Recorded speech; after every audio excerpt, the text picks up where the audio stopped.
उद्या बस्ता खरेदीला जायचंय आणि तुम्ही दोघांनीही यायचंय. काहीही कारण चालणार नाही. आपल्या भाचीचं लग्न आहे, आपण येणार नसता हा? हो हो, भेटू आपण. बघितलंस सगळ्यांना किती आनंद झालाय तुझ्या लग्नाचा ऐकून. हो ग, पण मला एक सांग, उद्या आपण बस्ता खरेदीला कुठे चाललोय हे तर तू कुणालाच नाही सांगितलंस. सांगायची गरजच काय? पिढ्यानपिढ्यांची परंपरा आहे ही. लहानांपासून थोरांपर्यंत सगळ्यांना ठाऊक आहे, बस्ता खरेदी म्हणजे कोहिनूर.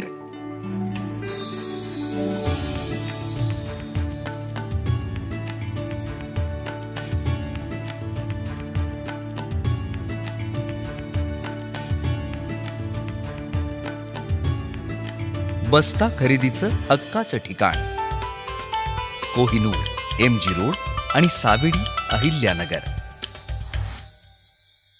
पाटील, तुम्ही जे उपोषण सोडताना ज्या प्रमुख 4 मागण्यांचं सरकारनं आश्वासन दिलं होतं त्यापैकी 2 मागण्या ज्या आहेत ते मान्य झाल्या, त्याचा शासन निर्णय देखील काल जाहीर झालेला आहे. हे चांगली गोष्ट आहे, त्याबद्दल सरकारचं कौतुकच.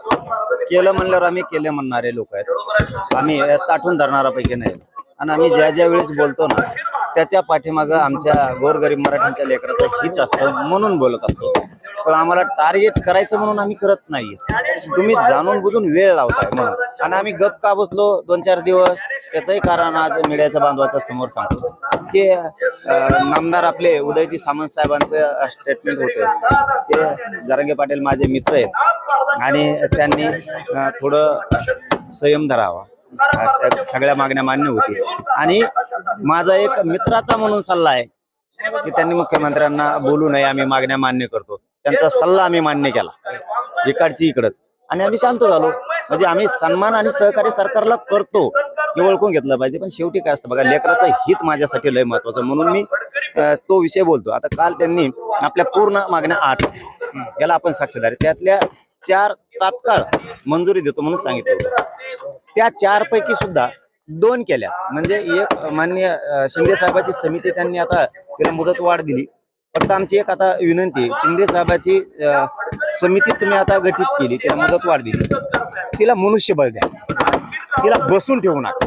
नुसते मुदतवाढ देऊन उपयोग नाही. आता ती जिल्ह्यात महाराष्ट्रभर गेली पाहिजे, तिने नोंदी शोधल्या पाहिजे. सगळ्यात महत्वाचं दुसरं कक्ष दिले पाहिजेत, मनुष्यबळ तातडीनं दिलं पाहिजे, त्यांना निधी कमी पडता कामा नये, आणि सगळ्या व्हॅलिडिटी झाल्या पाहिजेत. आणि जे प्रमाणपत्र रोखून धरले ते तातडीनं दिले पाहिजे. हे आता मुख्य शिंदे समितीच्या पाठीमागे. आता दुसरा मुद्दा जो तुम्ही दुसरा मान्य केलाय, हैदराबाद गॅजेट लागू करतो असं तुम्ही काल शासन निर्णय केलाय.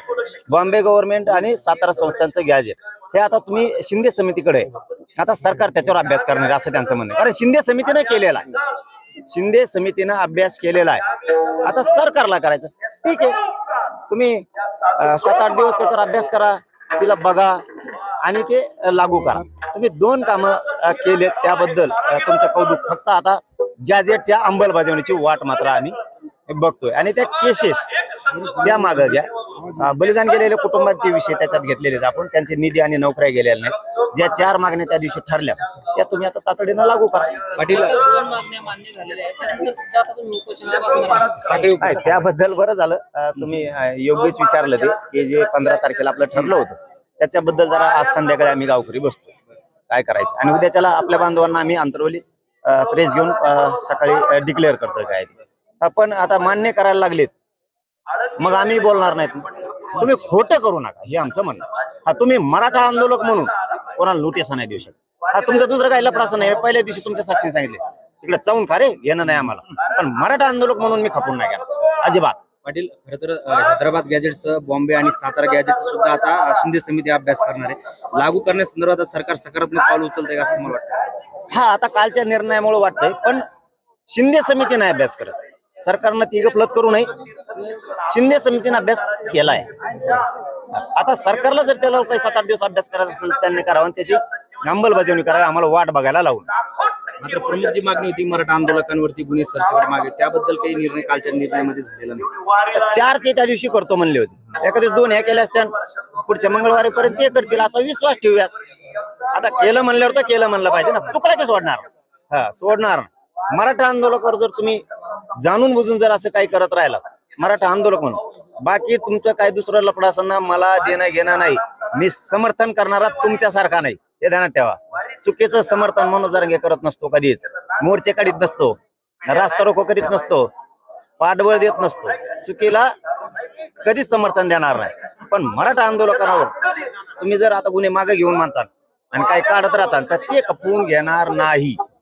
आता वाट बघतोय आम्ही राहिलेल्या मागण्याची अंमलबजावणी आणि गॅजेटची अंमलबजावणी. मला वाटतं पुढच्या आठवड्यापर्यंत करतील आणि त्यांनी ते करावी, कारण 4 विषय ठरलेले ते तातडीने आता मार्गावर. तातडीचा अर्थ लगेच. आणि 15 फेब्रुवारीच्या सकाळी उपोषणानंतर उद्या निर्णय जाहीर करणार का तुम्ही? हा, आता पत्रकार बांधवांना उद्या आम्ही बोलून अंतरवालीला प्रेस घेऊन कळवतो, तर आम्ही रात्री चर्चा करतो, रात्री त्याच्यावरती चर्चा करतो. पण केलं म्हणल्यावर आम्ही कौतुक करणार आहे. हा, पण चुकलं की सोडणार नाही. आमची काय तुमच्याशी दुश्मनी नाही, सरकारशी नाही, फडणवीसशी नाही.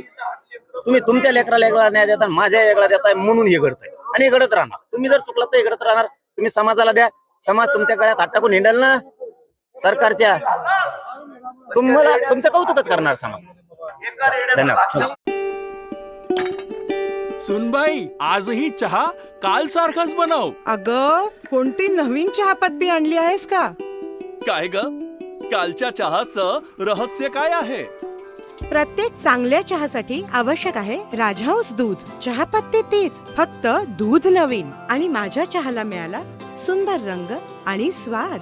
तुम्ही फक्त दूध बदला, राजहंस दूध आणा आणि असा मस्त चहा बनवा.